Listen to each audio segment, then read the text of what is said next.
안녕하세요. 트랜스포머 1 발제하게 된 12기 김건입니다. 네. 일단 트랜스포머 같은 경우에는 많은 분들이 들어보셨을 것 같아요. 굉장히 중요한 모델이죠. 뭐 GPT나 아니 뭐 버트나 다 여러 가지 정말 요새 많이 뜨고 있는 모델들의 핵심이자 근간이 되는 모델입니다. 그렇죠? 그래서 트랜스포머 되게 중요하니까 잘 집중해서 들어주셨으면 좋겠고요. 트랜스포머 1을 제가 어떻게 구성할까 좀 고민을 하다가, 좀 되게 심화적인 내용도 좀 넣긴 했습니다. 물론 트랜스포머 2도 있긴 하지만, 그래도 뭔가 좀, 이런 것도 있었나 싶은 내용들도 제가 트랜스포머 1에 같이 넣었으니까, 네. 한번 이미 아시는 내용이더라도 잘 들어주시면 좋겠습니다. 일단은, 네, 이런 식으로 진행을 하도록 하겠습니다. 먼저 리뷰입니다. 어, 일단 RNN과 LSTM을 우리가 저번 주 목요일에 배웠잖아요. CNN이나 인공신경망 같은 경우에는 정지된 데이터를 분석을 하지만, 뭐 RNN이나 LSTM 같은 경우에는 CNN과 달리 순차적인, 뭐 시계열적인 데이터를 다루게 되죠. 뭐 NLP나. 그리고 그런 RNN이나 LSTM을 여러 가지 좀 묶어서 인코더, 디코더를 만들고 뭐 저렇게 해서 이제 시퀀스 투 시퀀스라는 거를 저희가 보게 되었습니다. 그래서 인풋으로 단어의 시퀀스를 붓고 아웃풋으로 단어의 또 시퀀스를 내뱉는데 유리하는 모델이고 이제 여기서 인코더와 디코더가 나왔다. 잠깐 여기서 짚고 넘어가고 싶은 거는 컨텍스트 벡터는 정의가 인코더의 마지막 히든 스테이트라는 점입니다. 뒤에서 나오기 때문에 네, 한번 짚어드렸습니다. 그런데 시퀀스 투 시퀀스의 단점은 첫 번째, 하나의 고정된 이제 길이의 컨텍스트 벡터를 압축을 하다 보니까 정보의 손실이 발생합니다. 그리고 두 번째, 순차적으로 계산을 처리하기 때문에 시간이 많이 걸리고 또 여전히 그레디언트 베니싱 문제가 발생할 여지가 많이 남아 있습니다. 그래서 이를 극복하기 위해서 어텐션이라는 개념이 나오게 되었습니다. 어텐션이라는 개념은 이 논문에서 2014년에 나오게 되었고요. 어텐션 개념은 조경현 교수라고 한국인 교수님께서 제안하셨습니다. 트랜스포머 구조가 나오기 전에 등장한 논문입니다. 네, 그래서 기존 시퀀스 투 시퀀스의 어텐션 메커니즘을 더한 방식을 이 논문에서 제안했고요. 그리고 한 1, 2년 뒤에 이제 트랜스포머가 나왔다 이렇게 보시면 되겠습니다. 어텐션은 인코더에서 모든 정보를 반영한 연산 결과입니다. 이를 이제 나중에 어텐션 스코어라고 부르게 되는데요. 디코더에서 각 스테이트를 출력할 때 참고해서 이제 시퀀스의 순서와 출력 시퀀스의 순서를 네, 반영을 네, 하게 됩니다. 네, 아직 이 그림이 뭔지 잘 이해가 안 가실 것 같은데 네, 이따가 보면 내용이 이해되실 것 같아요. 어쨌든 중요한 거는 하나 지금 이 중심으로 지금 왼쪽에 있는 모든 걸 싹 다 이렇게 보게 되죠. 그래서 이렇게 모든 정보를 반영하는 느낌을 일단 가지고 계시면 좋을 것 같습니다. 일단 뭐 인코더에서 이런 문장이 들어갔다고 한번 생각을 해볼게요. They love a song by New Jeans, a singer from their hometown, Korea. 하고 이제 질문으로 Who is the singer? 이렇게 됐을 때 그럼 우리가 이제 가수가 누군지 이 문장에서 찾아야 되잖아요. 그래서 일반적인 시퀀스 시퀀스는 인코더로부터 변환된 고정된 컨텍스트 벡터를 바탕으로 디코더가 출력을 하는데요. 어텐션은 좀 이제 좀 달라요. 여기 빨간색 글씨로 아래 돼 있는 they, 뭐, love, 모든 단어 그리고 싱어와 연관성을 계산하면서 특별히 더 주목을 해야 되는 뭐 they, 뉴진스, 싱어 이런 단어에 좀 더 높은 가중치를 부여해서 답을 더 빠르게 찾는다. 이런 메커니즘을 보시면 됩니다. 다시 말해서 모든 걸 다 보고 특별히 더 중요하게 봐야 될 거를 이제 좀 선별을 하는 느낌이겠죠. 네. 그래서 시퀀스 투 시퀀스 빙 어텐션은 각 디코딩 단계마다 동적으로 컨텍스트 벡터가 생성이 됩니다. 고정된 게 아닌 거죠. 그리고 이제 진행 과정을 글과 수식을 이렇게 봤는데요. 네, 사실 이걸로 보면 이해가 잘 안 갈 것 같아서 뒤에서 그림으로 좀 더 자세하게 보면 좋을 것 같습니다. 혹시 몰라서 제가 소프트 맥삼수의 정의를 옆에 넣어놨는데요. 잠시만요. 네, 뭐 딥러닝 스터디에서 다들 배우셨겠지만, 네, 이렇게 어떤 벡터가 있으면 이거 E의 익스포넨셜 함수를 씌워서 이제 정규화를 하는 그런 역할을 소프트 맥스 함수가 네, 하는 역할입니다. 그리고 이 텀 같은 경우에는 이제 컨캐트네이션 즉 합치는데 옆에 이어서 붙이는 걸 의미한다 이렇게 보시면 되겠습니다. 이 정도만 설명드리고 이제 그림을 한번 볼게요. 인코드 부분은 기존의 어레인과 크게 다르지 않습니다. 시퀀스 단어 임베딩 벡터가 차례대로 이렇게 시퀀스처럼 이제 들어가고 각 타임스텝마다 다음으로 히든 스테이트를 전달을 합니다. 근데 핵심은 이제 디코더에서 뭔가 좀 네, 많은 일들이 벌어집니다. 일단 첫 번째, 인코더의 마지막 히든 스테이트가 디코더의 첫 히든 스테이트로 전달이 됩니다. 네, 그래서 초기 값으로 디코더의 초기 값이 되는 거고요. 그래서 디코더에서는 이 초기 스테이트 그리고 SOS라는 토큰을 받아서 이제 히든 스테이트 첫 번째 H1을 만들게 됩니다. 네, 이 그림 옆에 번호가 있으니까 번호를 잘 따라주시면 됩니다. 그다음 2번, 만들어진 H1을 가지고 인코더의 단어들을 다시 봅니다. 구체적으로는 H1이 각 단어들의 히든 스테이트 벡터들과 내적을 진행을 합니다. 아까 하나를 중심으로 모든 단어들을 다 본다 했잖아요. 그래서 H1 디코더 이걸 중심으로 인코더에 있는 요 네 가지, 지금 예시로 네 가지 단어가 있으니까 인코더에 요 네 가지 단어와 디코더 첫 번째 간의 내적 값 네 개를 계산을 한다, 이렇게 보시면 될 것 같습니다. 그래서 계산을 했더니 뭐 가정을 하면 뭐 7, 1, 마이너스 1, 마이너스 2가 나왔다고 해볼게요. 그러면 이제 소프트 맥스로 이제 확률로 변환을 해서, 사실 편의상 이 값은 아니지만 이렇게 하겠습니다. 그래서 이 값이 나왔다고 하겠습니다.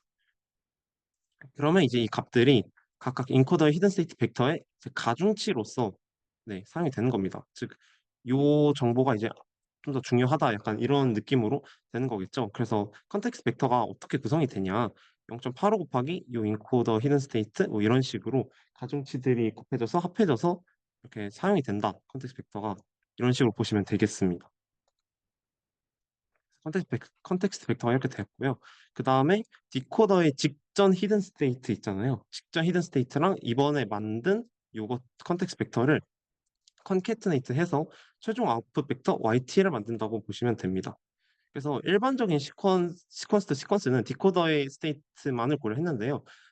seek to seek with attention은 이제 두 개를 다 고려하는 거죠. 디코더의 직전 이제 그 스테이트랑 컨텍스트 벡터를 함께 고려하는 거죠. 컨캐트네이트 해서. 네, 그 차이점이 있습니다.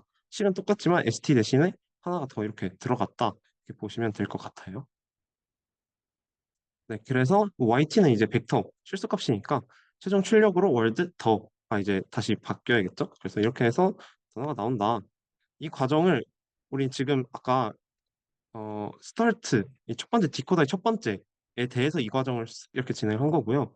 그 다음에 여기 보시면 두 번째 인코더에 대해서 똑같이 하고, 디코더, 그래서 세 번째, 네 번째, 이렇게 점점 이렇게 하나씩 디코더에 대해서 이 모든 과정을 네, 진행을 한다고 보시면 됩니다.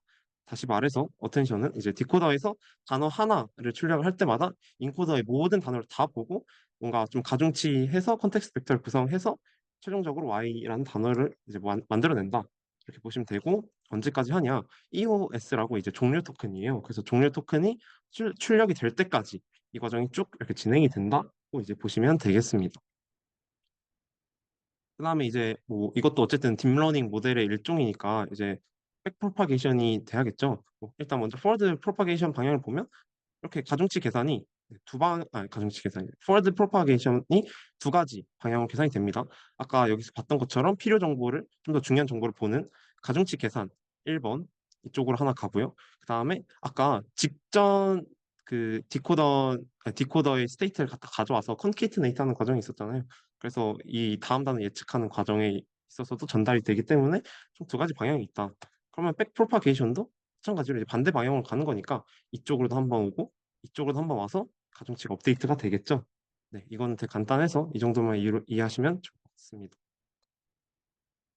그 다음에 이제 RLN 그리고 LSTM 모델과 마찬가지로 학습 과정에서는 티처 포싱으로 학습을 합니다.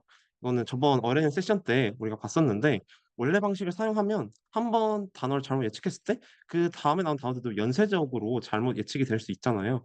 그래서 그라운드 트루 정답 값을 이렇게 다음에 일부러 넣어서 이제 학습을 진행을 하는 방식을 동일하게 사용을 합니다. 그래서 어쨌든 어텐션의 정점을 정리를 하면요. 첫 번째, 어텐션은 매 타임스텝마다 입력 시퀀스에서 어떤 부분에 집중을 해서 볼지 정하고 그 정보를 이용해서 예측을 합니다. 그 다음에 두 번째로, 어텐션은 디코더가 매번 인코더 시퀀스를 보기 때문에 긴 문장일 때 이제 막 그레디언트 베니싱 문제, 아니면 버튼넥 문제처럼 뭐 옛날 정보는 잘 기억하지 못하고 이런 문제도 있었잖아요. 긴 문장이 돼서. 근데 어텐션은 어차피 다 보기 때문에 전혀 문제가 되지 않습니다. 네. 그리고 이게 저는 어텐션의 가장 최고의 장점이자 프로젝트에서 가장 유용하게 쓸 수 있는 그런 부분이라 생각을 하는데요. 어텐션은 모델의 해석을 되게 용이하게 합니다. 이 왼쪽에 있는 그림을 보시면요. 인코더에 있는 거랑 뭐 디코더에 있는 거 이렇게 나열하고 이제 번역을 한다고 했을 때 각각 이제 더가 뭐이 르라는 뭐 글자 뭐 이런 식으로 어떻게 어텐션을 해서 받는지 보는 겁니다. 그래서 흰색일수록 아 얘가 이 단어를 번역할 때 이 단어를 좀 더 좀 가중치를 크게 봐서 번역을 했다. 약간 이렇게 볼 수 있는 해석을 할 수 있는 시각화 자료인데요. 보시면 어텐션은 일단 순차적으로 가다가 뭐 프랑스어랑 영어랑 좀 어순이 반대일 수 있잖아요. 그래서 어순에 맞게 역자에서 또 이렇게 하기 때문에 굉장히 네, 네, 좋습니다. 그리고 한 단어를 볼 때 뭐 꼭 하나만 보지 않을 수도 있잖아요. 번역 과정에서. 근데 이렇게 두 개를 또 보기도 합니다. 그래서 어텐션은 뭐 어쨌든 이런 식으로 모델의 해석을 되게 용이하게 할 수 있습니다. 이렇게 보면서 얘가 이 단어를 뭐 중심으로 했구나. 약간 뭐 도메인 지식이 있으면 아 얘가 뭐 잘했네. 이런 식으로 우리가 좀 평가를 해볼 수 있는 거겠죠. 이거는 이제 제가 실제로 프로젝트를 이제 한 경험을 쓴 건데요. 제가 이제 옛날에 이제 광고성 리뷰랑 비광고성 리뷰를 구분하는 그런 프로젝트를 했었어요. 근데 이제 광고성 리뷰는 다 네이버에서 끌고 왔고요. 비광고성 리뷰는 이제 전부 에브리타임에서 끌고 왔는데 하필 제가 몰랐는데 광고성 리뷰 맨 아래에 그 출처 네이버라는 문구가 있었어요. 근데 뭐 자꾸 막 학습 로스가 0.000 나와서 이렇게 내가 완벽한 모델을 만들었다고? 그럴 리가 없는데? 저 이렇게 생각이 들어서 어텐션을 체크를 해봤는데요. 어텐션에서 출처 네이버라는 걸 엄청나게 봐가지고 싹 다 그 출처 네이버가 있으면 광고성 리뷰로 성공적으로 다 구분을 했던 거예요. 그래서 얘를 불용어 처리를 해서 얘 안 보게 하고 다시 해서 이제 성공적으로 프로젝트를 할 수 있었습니다. 이런 식으로 어텐션이 내가 예상한 부분과 다른 부분에 포텐셜을 해서 잘못 분류하고 있는지를 확인한 용도로 쓸 수 있어서 굉장히 좋은 것 같습니다. 그다음에 이제 컨볼루션 그리고 어텐션의 차이를 보려고 하는데요. 컨볼루션은 이제 CNN에서 쓰이는 거죠. 이미지를 처리할 때 사용하는 거고 컨볼루션은 이제 필터를 공유하기 때문에 뭐 차원에 크게 영향을 받지 않습니다. 그리고 이제 로컬 구조, 계층적 피처를 쉽게 학습을 합니다. 즉 이미지 처리에 강점이 있다는 거죠. 하지만 NLP 분야에서 이제 장기 의존성을 다루는 데는 여전히 한계가 존재합니다. 근데 이제 어텐션은 이제 우리가 다 보잖아요. 그래서 글로벌 구조를 쉽게 학습을 하고요. 트랜스포머가 이제 뒤에 나오겠지만 그걸 통해서 병렬 연산이 가능합니다. 그래서 문장을 처리하는 데 굉장히 강점이 있고요. 아까 봤던 그림이 이제 어텐션 맵이라고 합니다. 그래서 어텐션 맵을 통해서 어디에 어텐션을 하고 있는지도 되게 쉽게 확인을 할 수 있습니다. 뭐 비전 트랜스포머라는 것도 있는데요. 이건 뭐 컨볼루션과 어텐션을 결합한 네, 그런 CB 모델이라서 뭐 궁금하시면 혼자 공부해 보시면 좋을 것 같은데 아마 트랜스포머 2에 나오지 않을까 네, 조심스럽게 예상을 해봅니다. 네, 여기까지가 네, 어텐션이었고요. 네, 되게 빠르게 넘어가는 것 같지만 지금부터 이제 고비입니다. 네, 트랜스포머 내용이 정말 많기 때문에 네, 좀 힘을 내시고 잘 따라오셨으면 좋겠습니다. 네, 트랜스포머를 공부할 때 이제 제 경험을 담아서 주의점을 써봤는데요. 트랜스포머 논문 자체가 여러 원리랑 개념들이 약간 서로 연관이 되어 있어요. 그래서 제가 하나를 앞에서부터 이렇게 설명을 하더라도 뭔가 뒤에 나오는 개념들이랑 연결이 돼서 자주 등장을 해서 처음에 공부할 땐 잘 이해가 되지 않으실 수도 있어요. 그렇지만 한번 공부하실 때 이제 한번 쭉 훑으시고 다시 한번 처음부터 보면 뭔가 이해가 잘 됩니다. 그래서 그런 식으로 네, 트랜스포머 공부하시면 좋을 것 같다라고 추천을 드리겠습니다. 네, 그럼 한번 시작해 보겠습니다. 네, Attention is all you need라는 논문이 있습니다. 여기서 이제 트랜스포머 구조가 제시가 되었고요. 네, 상위 1% 인용 횟수를 가진 세계적인 논문입니다. 특히 자연어 처리 분야에서 혁신적인 성과를 이뤄냈고 이게 논문이라고 하면 되게 무서울 수 있는데 이 논문은 그래도 생각보다 쉽게 잘 되어 있습니다. 진짜 잘 되어 있어서 한번 읽어보시는 걸 추천을 드립니다.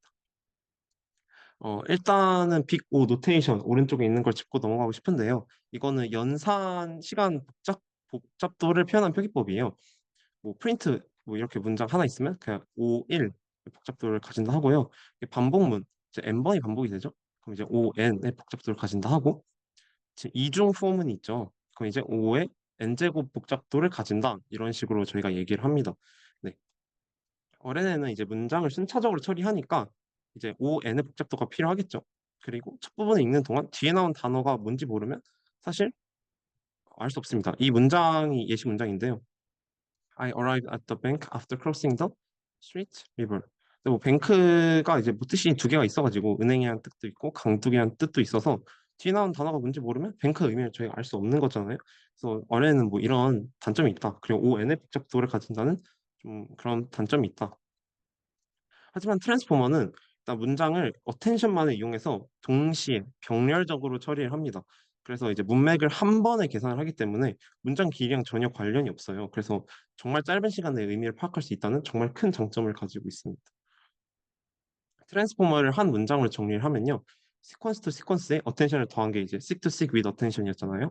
거기서 어뢰는 구조의 단점을 이제 보완을 한 게 트랜스포머라고 보시면 됩니다. 어뢰는 이제 순차적으로 계산하다 보니까 시간이 너무 오래 걸렸잖아요. 그래서 어뢰는 없이 어텐션만을 이용해서 계산을 하니까 시간이 좀 이제 많이 줄여졌고요. 그다음에 멀리 떨어진 정보끼리 학습은 잘 되지 못하는 뭐 그레디언트 밴싱 문제 같은 문제가 있었는데 시퀀스 정보를 포지셔널 인코딩으로 또 적용을 해봅니다. 이건 무슨 말인지 바로 다음 페이지에 나옵니다. 네. 일단 트랜스포머 구조는 이렇게 그림이 보시면 되어 있는데요. 큰 차이점은 이제 바로 그냥 식스시기랑 비교했을 때 컨텍스트 벡터 자체가 없습니다. 네. 대신에 뭐 쿼리 키 밸류 같은 다른 것들을 도입을 해서 저희가 되는데 이게 정말 큰 차이라서 네, 어쨌든 그렇습니다. 이제 일단 이 인풋 임베딩이 이제 단어를 벡터화하는 거죠. 원어드 인코딩 같은 경우에는 뭐 다들 알다시피 이런 식으로 하는 거지만 분산 표현은 저희가 이제 벡터화를 이제 실수로 해서 이렇게 단어의 그 의미를 갖다가 바꾸는 거죠.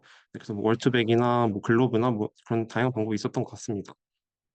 당연히 이제 워낙 인코딩을 트랜스포머에서 쓰진 않겠죠. 네, 분산 표현 기반 임베딩을 진행하고요. 어, 그래서 오른쪽 그림 보시면 뭐 디스가 예를 들어서 컬을 지칭하는 거라고 하면 색깔이 비슷하잖아요. 그러니까 즉 뭐 비슷한 값을 가진다는 의미입니다. 하지만 좀비랑 콰는 이제 별로 관련이 없으니까 다른 색깔을 가지고 있죠. 이런 식으로 저희가 잘 인풋 임베딩을 한다. 이 공간상에서도 지금 얘네처럼 가깝지만 좀비랑 멀리 떨어져 있죠. 이런 식으로 일단 임베딩을 진행을 합니다. 네, 방금까지 봤던 거는 의미를 갖다가 임베딩 하는 거예요. 그러니까 월드 임베딩. 근데 트랜스포머는 이제 데이터를 병렬로 처리하기 때문에 빠른 속도 보장하지만 단어 순서에 대한 정보가 사라져요. 방금은 의미만 임베딩 한 거기 때문에 그 약간 단어의 순서에 관해서는 네, 고려를 아직 못 합니다. 그래서 애초에 임베딩 할 때 순서 정보를 반영을 해요. 그래서 이거를 포지셔널 인코딩이라고 부르게 됩니다. 네, 포지셔널 인코딩은 RNN 없이도 저희가 위치 정보를 기억을 하기 위해서 이렇게 위치 정보를 그냥 더합니다. 워드 임베딩 된 여기 벡터에다가 그 위치를 의미하는 위치 정보를 가지고 있는 벡터를 그냥 더해서 서메이션 이제 그냥 합쳐서 더하는 거죠. 해서 네, 진행을 하게 됩니다. 네, 컨캐트네이트 하지 않는다. 다시 말하자면 컨캐트네이트는 그 옆에 이어 붙여서 더하는 건데 여기서는 서메이션 그냥 진짜 합해서 정보를 한다 이렇게 보시면 되겠습니다. 네, 이 차이이고요. 그래서 포지셔널 인코딩의 주의점은요. 첫 번째, 모든 위치 정보는 이제 시퀀스의 길이와 상관없이 동일한 값을 가져야 돼요. 그러니까 A 문장의 일곱 번째 단어, B 문장의 일곱 번째 단어, 어쨌든 일곱 번째 단어라면 무조건 같은 벡터를 더해야 된다. 이런 말입니다. 그리고 두 번째, 모든 위치 벡터 값은 너무 크면 안 됩니다. 왜냐하면 어쨌든 중요한 거는 내용 정보이기 때문에 내용 정보보다 더 값이 크면 의미 정보가 이제 사라지겠죠. 그래서 그러면 안 된다. 그럼 이제 attention is all you need에서는 그 포지션의 인코딩을 어떻게 하냐? 시노소이달이란 방식을 사용합니다. 이 식을 보시면 사인 함수, 코사인 함수를 이용해서 여기 있는 값들로 이제 포지션 인코딩을 진행한다 보시면 됩니다. 구체적으로는 벡터의 홀수 번째 값에는 코사인 함수, 짝수 번째 값에는 사인 함수를 이용한다는 건데요. 왜 이렇게 하냐? 이제 여기 이 오른쪽 아래 그림을 보시면 이해하기 쉬운데요. 지금 다양한 주기를 가지고 있는 사인 함수와 코사인 함수가 있죠. 이렇게 여러 가지 쫙쫙쫙 이렇게 해놓고 포지션 번호가 있죠. 그래서 뭐 첫 번째 단어 하면 이제 요 그 교점이라고 하나요? 교점 뭐 한 4개가 나오겠죠, 지금. 교점 4개 나온 값을 이제 순서대로 이렇게 더한다 보시면 됩니다. 뭐두 번째 단어면 또 이렇게 쫙 이렇게 긋고 교점 4개를 또 벡터에서 이렇게 각각 더한다. 이런 식으로 하면 되게 효율적이겠죠. 왜냐하면 단순히 그냥 사인 함수, 코사인 함수 이렇게 쫙 해놓고 포지션 번호 딱 하면 알아서 위치 정보가 이렇게 더해지니까 굉장히 효율적인 방식이라고 볼 수 있습니다. 그래서 이걸 좀 더 구체적으로 수식을 통해서 살펴보려고 하는데요. 네, 일단 뭐 임베딩 차원이 4차원인 경우에 12번째 단어를 우리가 어떻게 포지셔널 인코딩을 할지 예시를 가져와 봤습니다. 네, 그러면 일단 4차원이니까 네, 앞에를 그냥 0번째, 1번째, 2번째, 3번째라고 하면 12번째 단어면 보시면 네, 만의 4분의 0. 오른쪽 수식 있으니까 한번 대입하면서 같이 보세요. 그 다음에 얘도 만의 4분의 0승이고 얘는 이제 만의 4분의 2승, 만의 4분의 2승이 되고요. 포지션 값에 이제 12가 들어가겠죠. 그래서 다 12가 들어갔고 그렇게 계산하면 뭐 사인 12, 코사인 12, 사인 0.12, 코사인 0.12 이렇게 나오게 되겠죠. 네, 이런 식으로 인코딩이 진행이 된다. 아까 그림과 같은 원리인데 이건 수식으로 본 거라서 참고하시면 되겠습니다. 네, 그러면 이제 I love you를 4차원으로 인베딩을 한다고 했을 때 포지셔널 인코딩을 시누소이달 방식으로 진행을 한다면 어떻게 될지 한번 제가 30초 시간을 드릴 테니 네, 한번 풀어보세요. 네, 네, 대충 된 것 같아서 답을 공개하겠습니다. 네, 이렇게 됩니다. 네, 맞는지 한번 확인해 보시고요. 네, 어쨌든 이런 식으로 진행이 된다. 이렇게 수식을 통해서 감을 잡으셨으면 좋겠습니다. 그런데 이거는 이제 Attention is all you need에서 제시된 방식인데 2016년에 제시된 논문이에요. 근데 요새는 이제 좀 10년 됐으니까 네, 이런 방식 사용하지 않고요. 방금 이제 절대적인 방식이에요. 그래서 첫 번째 단어는 무조건 그냥 첫 번째 단어들 모두 같은 포지셔널 인코딩 벡터를 가졌잖아요. 근데 요새는 상대적 포지셔널 인코딩 방식을 더 많이 사용합니다. 절대적인 방식은 단어 간의 상대적 관계를 직접적으로 반영하지 않아서요. 문법적 구조나 의미적 관계를 이해하는 데 한계가 있습니다. 그래서 이런 식으로 상대적인 거리를 고려하는 상대적 인코딩 방식을 사용을 한다고 합니다. 2018년 제시된 논문이고요. 그래서 이것도 한번 수식 예시를 가져와 봤는데 일단은 뭐 대표적인 방식으로 트랜스포머 XL이라는 방법이 있습니다. 원래 어텐션 계산할 때 뭐 뒤에 나옵니다. 이런 뭐 아시는 분들 아시겠지만 이런 식으로 원래 계산을 하는데요. 여기 위에다가 이 R이 그거의 상대적 포지셔널 인코딩 값이에요. 그래서 추가적으로 이 텀을 넣어서 계산을 한다. 이렇게 보시면 되겠습니다. 이 공식을 아직 안 배웠기 때문에 이따 뒤에서 상대적 그 attention output을 본 후에 다시 한 번 더 상대적 포지셔널 인코딩 방식을 보겠습니다. 네, 이제 그러면 트랜스포머를 진짜 본격적으로 더 들어가 보겠습니다. 트랜스포머에서는 세 개의 어텐션이 사용이 됩니다. 첫 번째가 인코더 셀프 어텐션, 인코더에서 사용이 되고요. 두 번째가 마스크드 디코더 셀프 어텐션, 이거 디코더에 사용되고, 세 번째가 이제 인코더 디코더 어텐션, 이것도 이제 디코더에서 사용이 되는 어텐션인데요. 이름을 잘 주목을 해 보시면 1번이랑 2번은 그냥 셀프 어텐션인데 3번은 셀프 단어가 없어요. 그래서 그냥 어텐션입니다. 그래서 어쨌든 이렇게 세 개의 어텐션이 있다 보시면 되겠고요. 셀프 어텐션은 셀프란 말이 있잖아요. 한 문장 내에서만 진행되는 어텐션입니다. 그래서 뭐 또 뒤에서 나오는 쿼리 키 밸류 이 출처가 모두 동일한 곳에 나와서요. 한 문장이라는 동일한 곳에서 나온다는 거예요. 그래서 셀프 어텐션인데 세 번째 인코더 디코더 어텐션 같은 경우에는 하나 그러니까 쿼리는 출처가 디코더인데 키나 밸류의 출처는 인코더예요. 그래서 출처가 두 개 한 개로 다르죠. 그래서 셀프가 아니라서 그냥 어텐션이라고 한다. 네, 이런 차이가 있습니다. 네. 그래서 이 그림을 보시면 안에서 이렇게 다 도는데 얘만 혼자 뭔가 구분돼서 이렇게 되는 그림을 볼 수 있겠죠. 네, 그러면 셀프 어텐션은 뭐냐? 네, 일단 RNN은 이제 아까 계속 얘기했지만 롱텀 디펜던시 문제, 그리고 그레디언트 베니싱 문제 이런 거 있었지만 트랜스포머는 이걸 해결하기 위해서 셀프 어텐션이 나왔습니다. 네, 문장 내에서만 이제 어텐션을 계산을 하는 거예요. 아까 어텐션의 문제 봤으니까 그거를 한 문장 내에서만 이제 진행을 한다 보시면 되겠습니다. 트랜스포머에서는 이제 셀프 어텐션을 멀티 헤드로 진행합니다. 그래서 멀티 헤드 셀프 어텐션이라고 부르게 되는데요. 어쨌든 셀프 어텐션은 한 문장 내에서 이제 뭐 I를 뭐 한다 했을 때 이렇게 다 보고 써도 다 보고 이런 식으로 같은 문장 내에서 단어들 간의 관계, 연관성에 집중을 하게 되는 것입니다. 그럼 이제 어텐션을 갖다가 어떻게 계산을 하냐? 일단 어텐션 스코어는 이렇게 계산이 됩니다. 네, Q가 쿼리고요, K가 키입니다. 그래서 쿼리와 키를 내적을 한 값을 이제 트랜스포머에서 어텐션 스코어라고 정의를 하게 됩니다. 그러니까 지금 여기 있는 분자가 어텐션 스코어겠죠? DK는 그냥 차원이고요. 그다음에 밸류 벡터를 속도에서 취하고 최종적으로 밸류 벡터를 이제 곱한 것을 최종적으로 이제 attention output이라고 저희가 하게 됩니다. 네. 그러면 계속 쿼리 키 밸류라는 말이 계속 나오는데 이게 뭔지를 알아야겠죠. 네. 사실 이거를 이해하는 게 가장 좀 어렵습니다. 개념적으로 와닿는 게. 하지만 잘 해 보시길 바랍니다. 네. 쿼리 같은 경우는 입력하는 검색어에 비유할 수 있어요. 저희가 그 오른쪽 아래 예시를 보면 되는데요. 그 네이버 같은 창이 있으면 그 네이버 검색 창에다가 파리라는 이제 프랑스 수도죠. 그거를 이렇게 검색을 했다.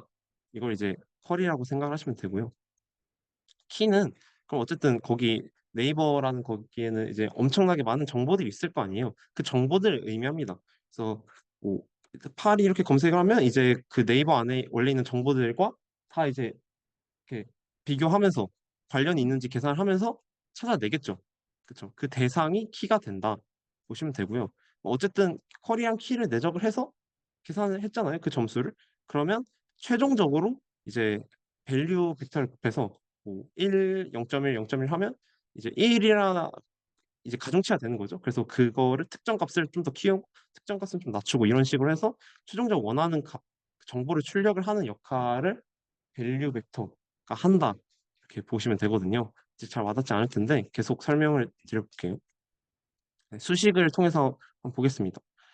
일단 I love you라는 문장을 2차원의 임베딩을 했다고 해볼게요. 그리고 쿼리랑 키를 이렇게 구했대요. 이거 구하는 방법도 또 나중에 나오는데 일단은 이렇게 그냥 구했다고 해봅시다. 그리고 저희는 셀프 어텐션의 아웃풋을 구해보겠습니다. 그러니까 I love you라는 문장 내에서만 어텐션 아웃풋을 계산해 보겠다는 얘기죠. 그럼 이렇게 됩니다. 그러니까 하나를 중심으로 모든 정보들을 다 보는 게 어텐션이었잖아요. 그래서 예를 들어서 러브를 중심으로 본다 하면 러브에서 I로, 러브에서 러브, 러브에서 U로 이렇게 보는 건데 일단 요 그 공식에서 지금 위에 공식 있죠? 공식에서 요걸 계산한다 했을 때 일단 2차원이니까 아래 루트 2가 들어가고요. 쿼리 두 번째 거 여기죠? 0.2, 0.1 러브의 쿼리 그 다음에 첫 번째 키 i를 보는 거니까 0.2, 0.4 이렇게 내적해서 구하고요. 러브에서 러브니까 여기에 이제 러브의 키 값이 들어가고 u의 키 값이 들어갔겠죠. 이런 식으로 포텐션 일단 스코어를 계산을 하게 된다. 아웃풋이랑 일단 이렇게 보시고 네, 다시 말해서 러브라는 하나의 쿼리 중심으로 모든 키들 I, love you에 얼마나 어텐션을 했는지를 이런 방식으로 점수를 계산을 한다. 이렇게 보시면 되겠습니다. 그 다음에 이제 뭐 이 값들을 갖다가 지금 여기 보시면 소프트 맥스를 취하게 되죠. 소프트 맥스 취했더니 뭐 0.32, 0.34, 0.34 이렇게 됐다 합시다. 그럼 옆에 이제 다시 밸류 벡터를 이제 저희가 곱해야 되잖아요. 근데 그냥 이 정보 나왔는데 그냥 그대로 쓰면 되는 거 아닌가? 그래서 뭐 관련성이 뭐 높으면 값이 크겠지 뭐 이렇게 생각할 수도 있고 어쨌든 근데 밸류 벡터를 왜 곱해야 할까? 근본적으로 일단 이거는 멀티 헤드 셀프 어텐션을 위해서 있는 거라고 보시면 됩니다. 네. 멀티 헤드 셀프 어텐션도 이제 다음 페이지에서 나오는데요.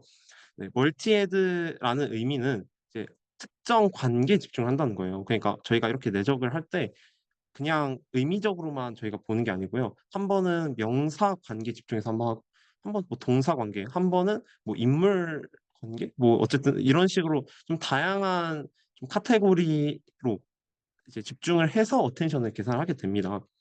그래서 그럴 때마다 어떤 정보를 얼마나 반영할지 가중치를 통해서 선택을 하는 역할이 밸류입니다.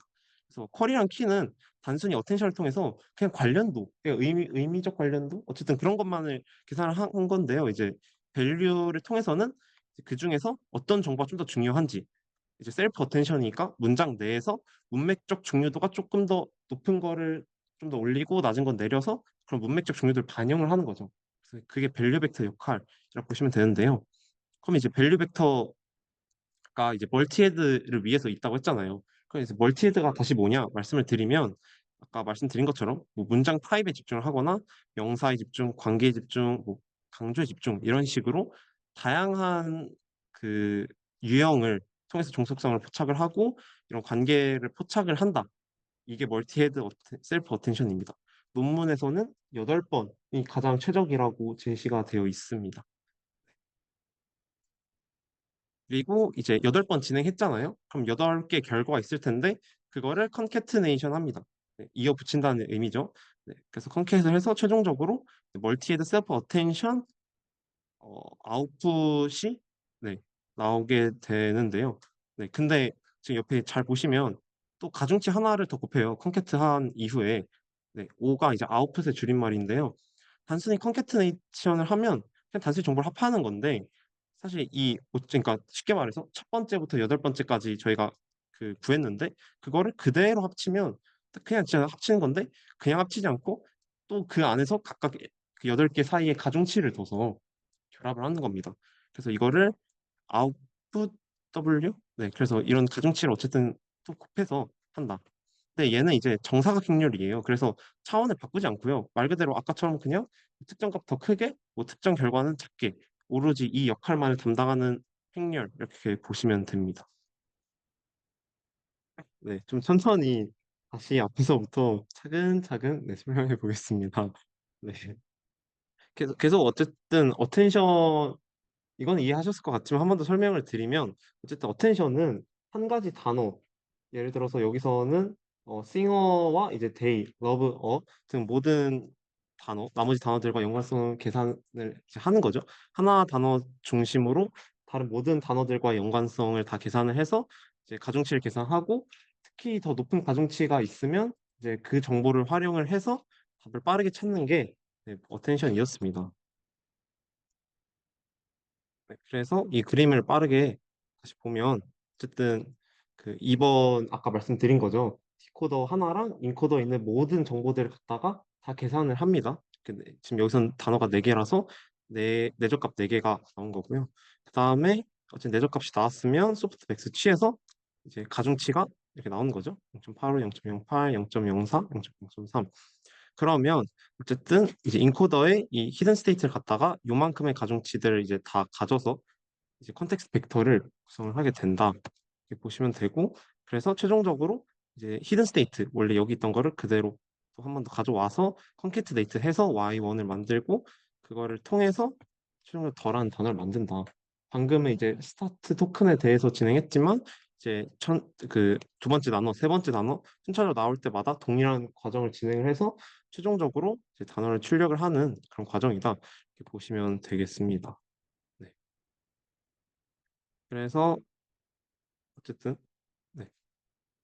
여기서부터 다시 한번 빠르게 볼게요. 그래서 인베딩 같은 경우에는 저희가 원래 의미적 인베딩을 분산 표현으로 진행했죠. 비슷한 의미적 관계가 있으면 이제 비슷한 벡터 값을 가지는 네, 이런 식으로 인베딩을 진행을 했습니다.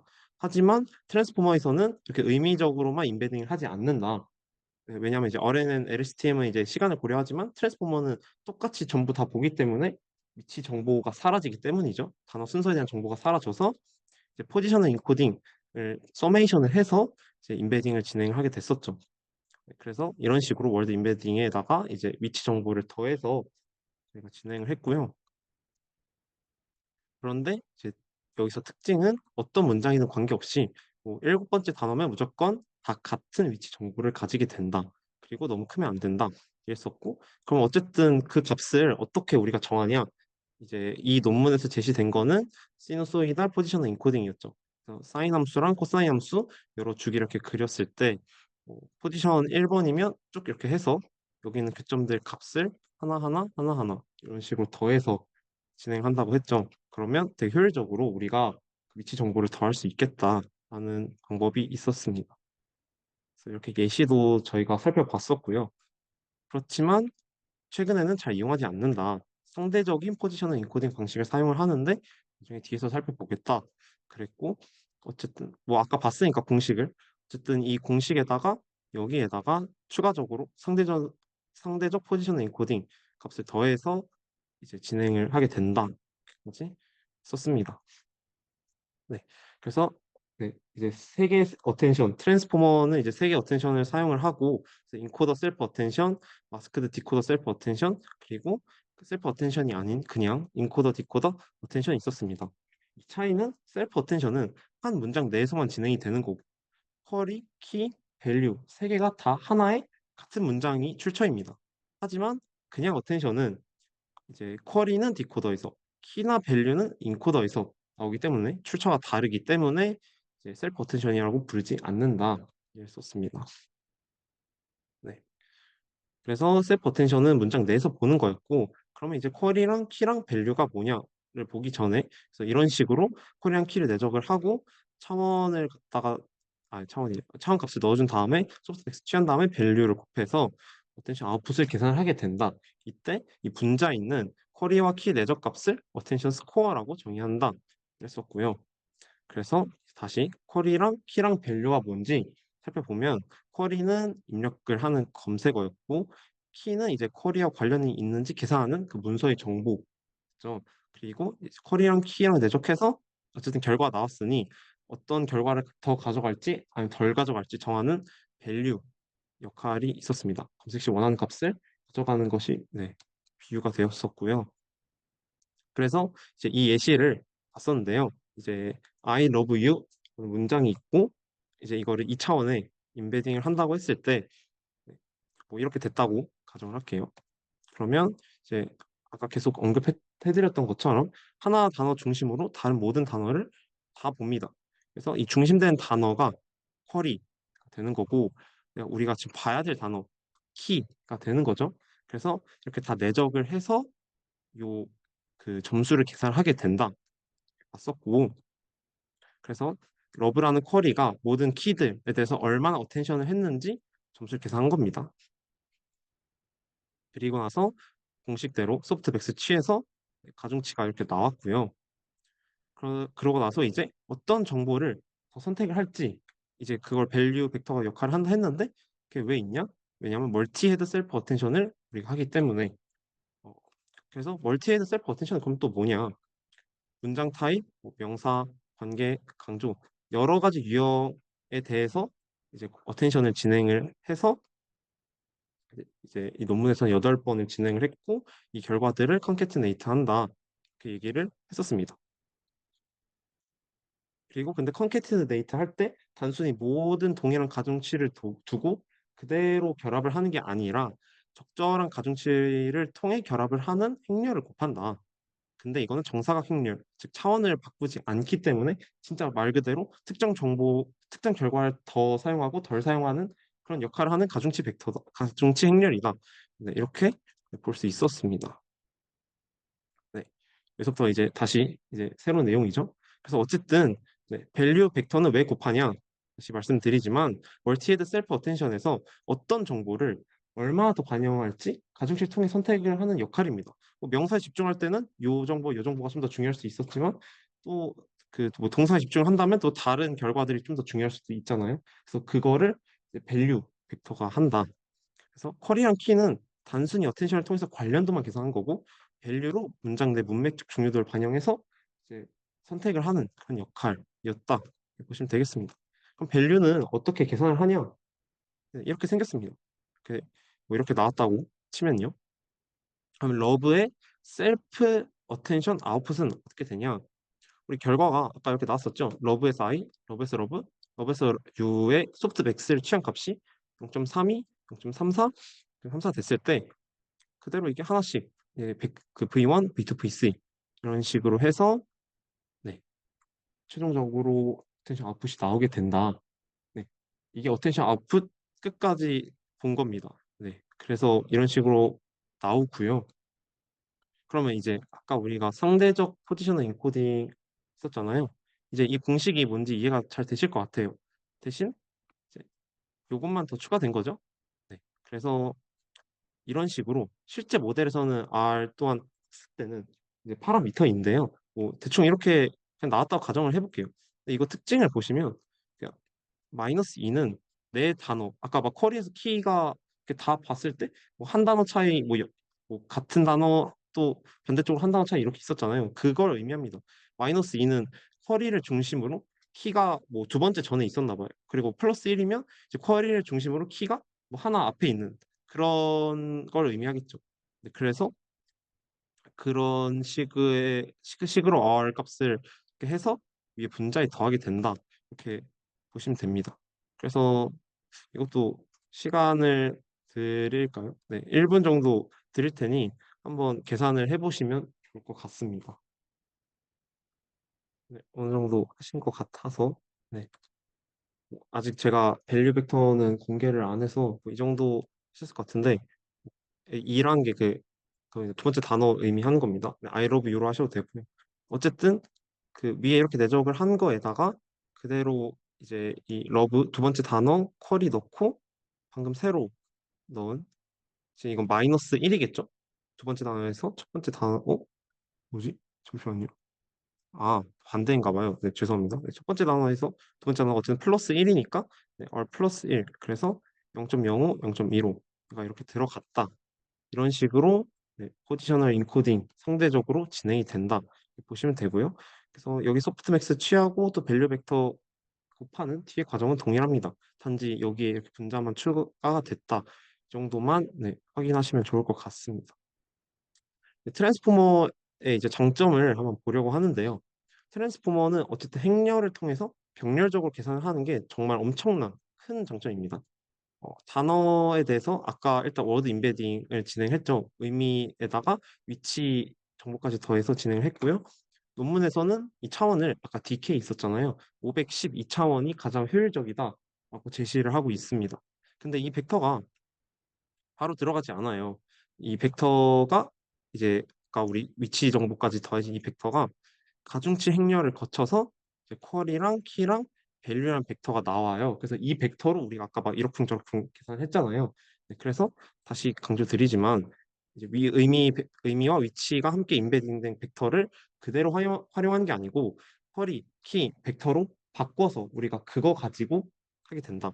그럼 어쨌든 이런 바꿔주는 역할을 하는 게 있어야 될 거 아니에요? 그래서 각각 가중치 행렬이 세 종류 있습니다.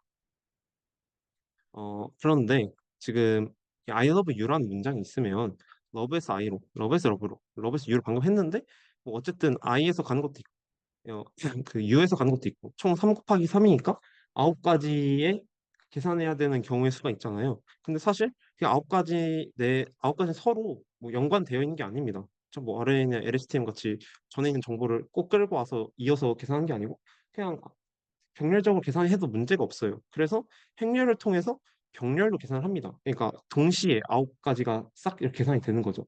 그러니까 트랜스포머는 속도가 정말 빠르고요. 이게 정말 큰 장점이라고 우리가 볼 수 있습니다. 그래서 쉽게 생각하면 신경망 모델에서 이제 아까 요거는 가중치 행렬, 가중치 파라미터로 보시면 되고 이게 출력값이고 이게 입력 데이터 약간 이런 느낌으로 이해를 하시면 됩니다. 그래서 이 그림이 있으면 I am a student 이거가 지금 의미와 위치 정보 합해져서 인베딩 됐으면 쿼리, 키, 밸류 이렇게 가중치 행렬을 곱해서 최종적으로 이렇게 나온 쿼리, 키, 밸류를 사용하게 된다. 이렇게 그림으로 보실 수도 있고요. 이제 가중치 행렬은 또 이제 뭐 비슷하죠. 백프로파게이션을 통해서 업데이트가 되겠죠. 반대로 학습을 할 때. 네, 그래서 그것도 생각을 해보시면 좋을 것 같고 어, 사실 요거가 좀 받아들이기 좀 어려울 수 있습니다. 네, 제가 잘 설명을 해볼게요. 일단 가중치 행렬의 크기, 그러니까 어쨌든 요 지금 쿼리키 벡터로 바꾸는 데 쓰인 행렬, 이제 크기를 정해야 될 거 아니에요. 그렇죠. 그래서 논문에서는 그 크기를 어떻게 정하면 되냐라고 구체적으로 제시를 했습니다. 멀티헤드 셀프 어텐션을 진행하는 횟수. 논문에서는 또 아까 H는 8이 가장 성능이 좋았다 했잖아요. 그래서 8이라고 할게요. 8에 대해서 그 임베딩 가중치 행렬의 크기를 임베딩 벡터의 크기, 그러니까 임베딩 됐고요. 그 다음에 여기서 임베딩 된 벡터의 크기에 그 결정된 8번의 멀티헤드 셀프 어텐션 진행했으면 8을 넣어서 512, 8분의 512가 되는 거죠. 계산하면 64가 나오니까 가중치 행렬 크기를 512 곱하기 64로 해라 라고 논문에서 구체적으로 제시를 하고 있습니다. 근데 굳이 왜 이렇게 하냐 좀 의문이 들 수 있는데요. 그 전에 어쨌든 가중치 행렬이 512 곱하기 64가 됐으니 그 마지막이 64잖아요. 그래서 컬이랑 키랑 밸류 벡터는 자동으로 64차원이 64차원 결정이 되겠죠. 어쨌든 왜 이런 방식을 사용하게 되는지 좀 이거는 뭐 논문에 나와 있진 않은데요. 좀 어떻게 보면 당연한 이야기예요. 좀 가슴으로 잘 받아들여 보면 좋은데 네, 제가 잘 설명해 볼게요. 네, 나중에 이제 각각의 멀티헤드 셀프 어텐션 결과를 우리가 어떻게 했었죠? 컨캐트네이트 했었죠. 빠르게 돌아볼까요? 네, 보시면 컨캐트네이트 했었죠. 그쵸. 8번을 그대로 합쳤었어요. 그래서 다시 그러면 어떻게 64 차원 최종적으로 쿼리 키 밸류 벡터 크기가 64 차원이 됐으니 64를 8번 이제 그 컨캐트네이트 하니까 64 곱하기 8 다시 512 차원으로 다시 돌아오겠죠.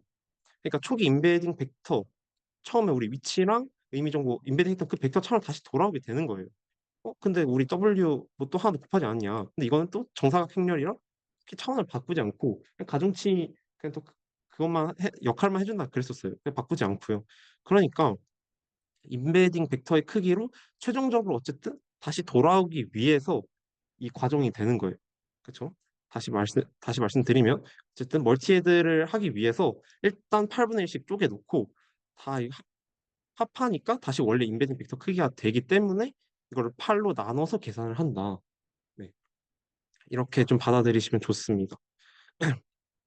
주의사항은 DK는 임베딩 벡터 차원이에요. 뭐 아까 I love you에서 2차원을 했었으니까 거기서 DK는 2인데 여기서는 이제 그냥 계산된 값이거든요. 특히 실제 차원 축소한 게 아니고 그냥 실수값을 계산할 때 그냥 차원 정도를 반영한 역할이었다면 여기서 H의 역할은 멀티헤드 셀프 어테이션 횟수인데 차원을 축소를 하죠. 64원을 축소했다가 뭐 나중에 다시 늘어나지만 그래서 이 두 개는 뭐 같은 뭐 차원을 의미하는 것 같지만 전혀 다른 개념이니 네, 좀 이 노테이션 헷갈리지 않으셨으면 좋겠다.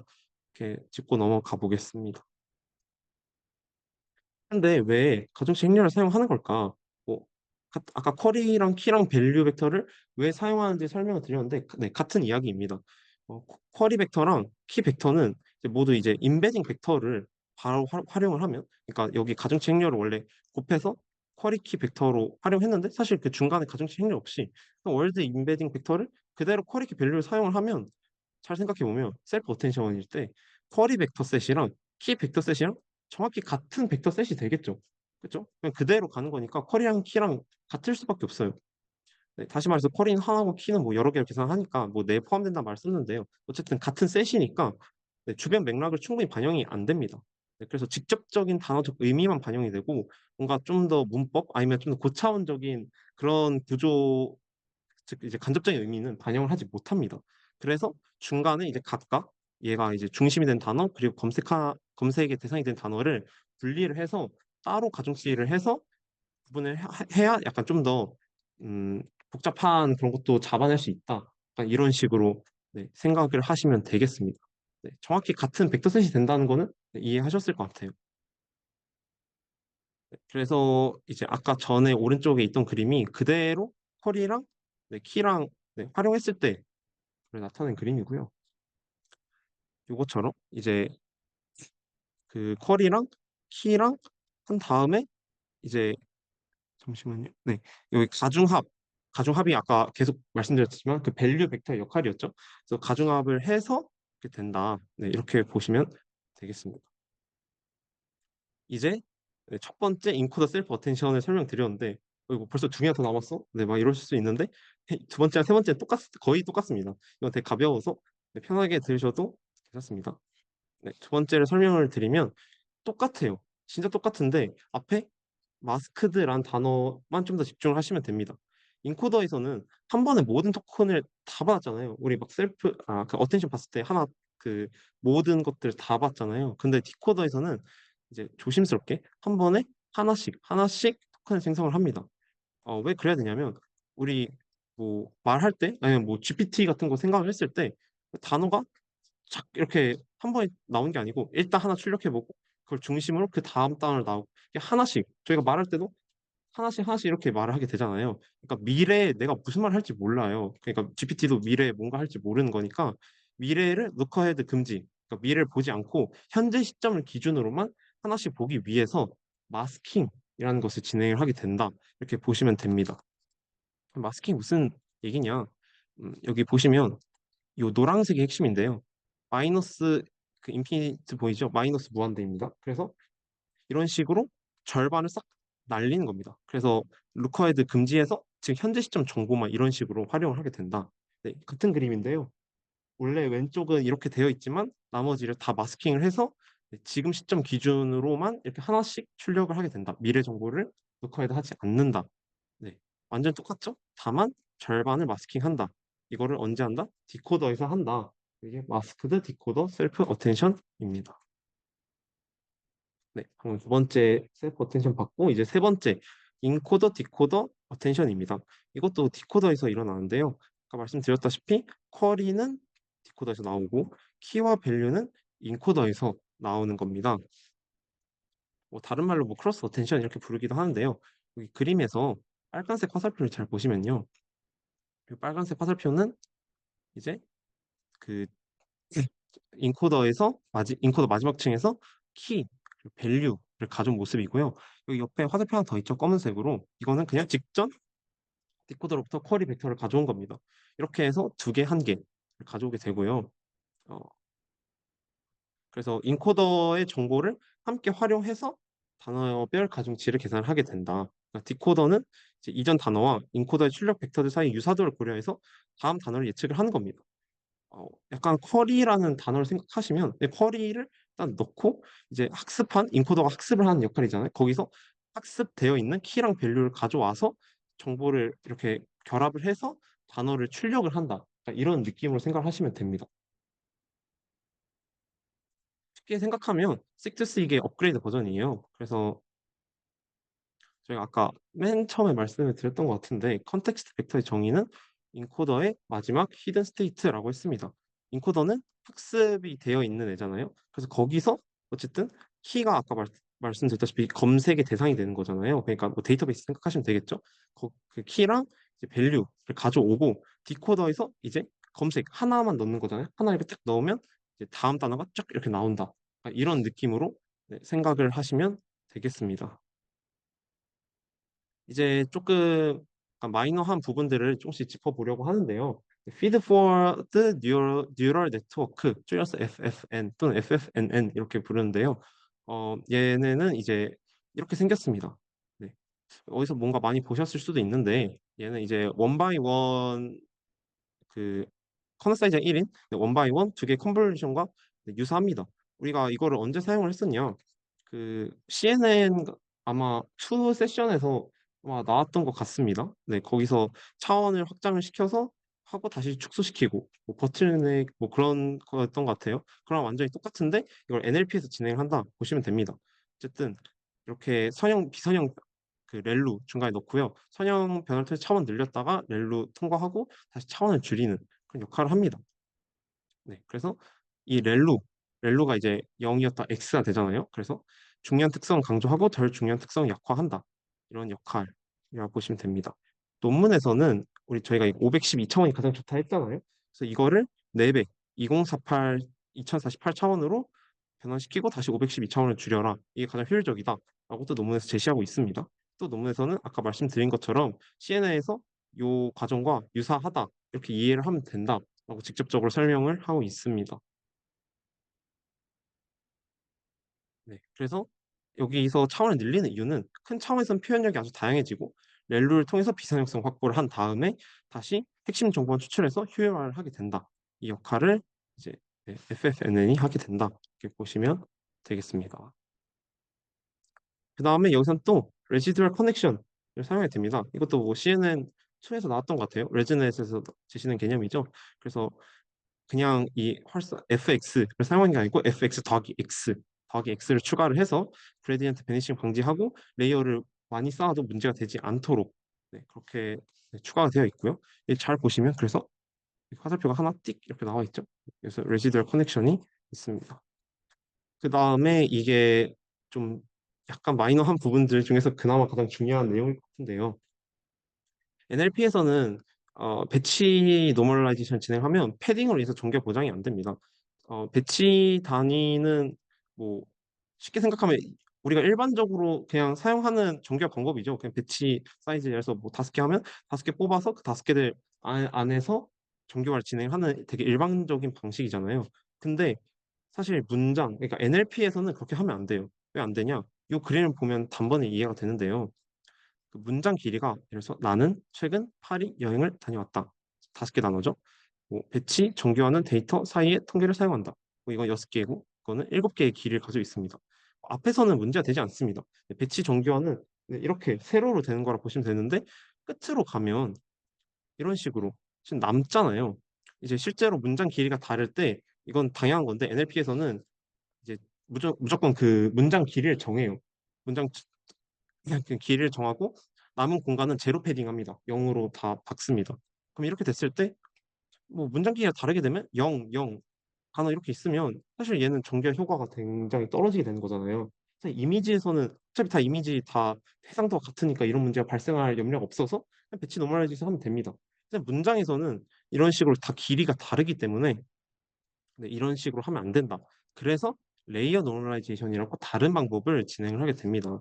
네, 이거는 제가 설명을 네, 드려볼게요. 네, 제가 손으로 직접 쓴 건데 일단은 그 그 이게 이제 레이어 노멀라이제이션 핵심을 보시면 되는데 어 NLP에서는 문장 길이가 제각각이라 죄송합니다.